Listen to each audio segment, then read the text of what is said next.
Հայաստանի Հանրապետությունը երբեք միջազգային իրադրություններին եւ իրավիճակներին, տարածաշրջանային հնարավոր խնդիրներին այնքան պատրաստված չի եղել, ինչքան պատրաստված է այսօր։ Եվ դրա ամենակարևոր արտահայտությունը այն արտաքին հարաբերություններն են, բալանսավորված եւ բալանսավորման արտաքին քաղաքականության արդյունքում, որը մենք ունենք։ Այո, խաղաղության գործընթացի դինամիկան է Ադրբեջանի հետ, այո, Թուրքիայի հետ ակտիվ երկխոսության գործընթացն է, այո, տարբեր ուղղություններով մեր հարաբերությունների եւ մեր վիճակի կարգավորումը եւ մեր միջազգային հեղինակության աներկբա եւ աննախադեպ բարձրացումը։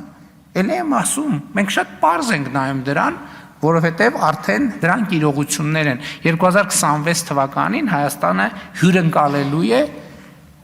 համաշխարհային մակարդակի երկու կարևորագույն իրադարձություններ՝ Եվրոպական քաղաքական համայնքի